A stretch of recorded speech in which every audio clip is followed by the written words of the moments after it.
আমাদের আজকের এই ম্যাথটাতে আমরা দেখতে পাচ্ছি আমাদের বলা হয়েছে dy/dx বের করতে হবে, যেখানে x = at² এবং y আমাদের আছে 2at। তার মানে x এর সাথে t ভিত্তিক একটা ইকুয়েশন এবং y এর সাথে t ভিত্তিক একটা ইকুয়েশন। এই ধরনের ইকুয়েশনকে আমরা নরমালি পরামিতিক সমীকরণ বা প্যারামেট্রিক ইকুয়েশন হিসেবে চিনে থাকি।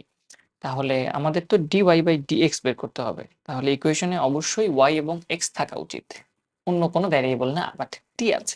তাহলে আমরা যেটা করতে পারি সেটা হচ্ছে আইদার আমরা এখান থেকে y = 2at, এখান থেকে t এর মান y/2a বের করে সেই t এর মানটা এনে সেকেন্ড ইকুয়েশনে বসিয়ে দিয়ে y আর x এর যুক্ত ইকুয়েশন বের করে সেটার থেকে সলভ করতে পারি। অথবা আমরা যেটা করতে পারি যে হ্যাঁ, x এর ইকুয়েশনটাকে আমরা t এর সাপেক্ষে ডিফারেনশিয়েট করব, করলে dx/dt পাবো এবং y এর ইকুয়েশনটাকে আমরা dy/dt করব, তাহলে মানে t এর সাপেক্ষে ডিফারেনশিয়েট করে dy/dt পাবো। এবং এরপর এটা যদি 2 নাম্বার ইকুয়েশন হয়, এটা যদি 1 নাম্বার ইকুয়েশন হয়, 2 নাম্বার ইকুয়েশনকে 1 নাম্বার ইকুয়েশন দিয়ে ভাগ করলেই আমরা dy/dx পেয়ে যাব। dt এবং dt কাটাকাটি চলে যাবে। সেভাবেও করা যেতে পারে। So it's up to you যে তুমি আসলে কিভাবে ম্যাথটা করবা। সো আমরা দুইভাবে চেষ্টা করে দেখতে পারি। তাহলে প্রথমত আমরা চেষ্টা করি যে x যেহেতু দেয়া আছে সামথিং at², তাহলে আমরা যদি এটাকে ডিফারেনশিয়েট করি dx/dt বের করার চেষ্টা করি, তাহলে আমরা যেটা পাবো t এর সাপেক্ষে যেহেতু ডিফারেনশিয়েট করতেছি, তাহলে t বাদে বাকি সবাই কনস্ট্যান্ট। আমার a হচ্ছে কনস্ট্যান্ট, a বাইরে থাকবে। তাহলে আলটিমেটলি আমাদের থাকতেছে 2at। ঠিক আছে? ঠিক সেম ভাবে আমরা যদি আমাদের এখানে y এর মান দেয়া আছে y = 2at, তাহলে আমরা যদি এটাকে ডিফারেনশিয়েট করি dy/dt করি, তাহলে আমরা পাবো শুধু 2a। তাহলে এখন এটাকে 1 নাম্বার ইকুয়েশন, এটাকে 2 নাম্বার ইকুয়েশন যদি আমরা দেই এবং 1 বা 2 ভাগ 1 যদি করার চেষ্টা করি আমরা, তাহলে আমরা যেটা পাবো dy/dt divided by dx/dt is equals to, আমরা এখানে 2a আছে আর নিচে 2at আছে। তাহলে আমরা কাটাকাটি করার চেষ্টা করলে এই dt কাটাকাটি যাবে, 2 কাটাকাটি যাবে, a কাটাকাটি যাবে, থাকবে শুধু 1/t। তাহলে আমরা এখান থেকে বলে দিতে পারবো যেটা হচ্ছে dy/dx is equals to 1/t. That is answer. কাজ শেষ।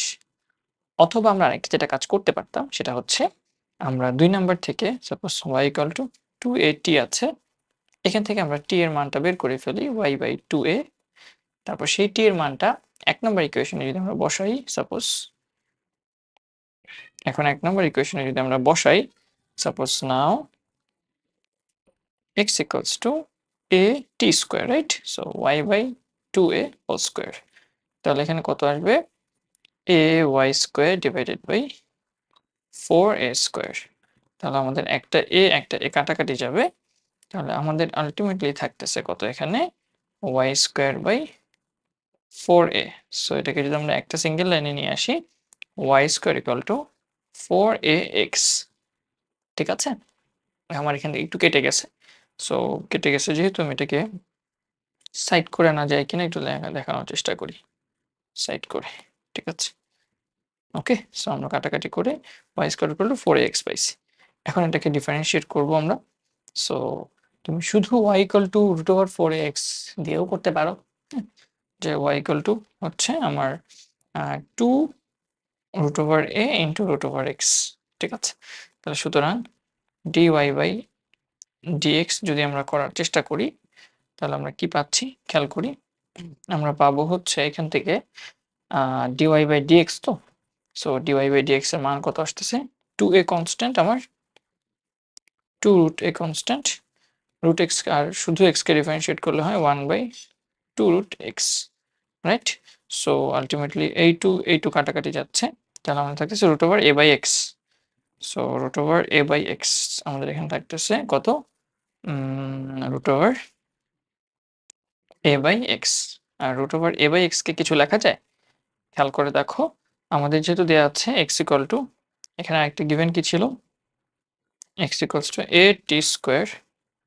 তাহলে আমরা দেখো কি বলতে পারি? t = কত? t আমরা বলতে পারি √x/a। তাহলে √x/a যদি t হয় আমার, তাহলে √a/x কি হবে? 1/t, যেটা ইজ ইকুয়ালস টু 1/t। এই তো অ্যান্সার।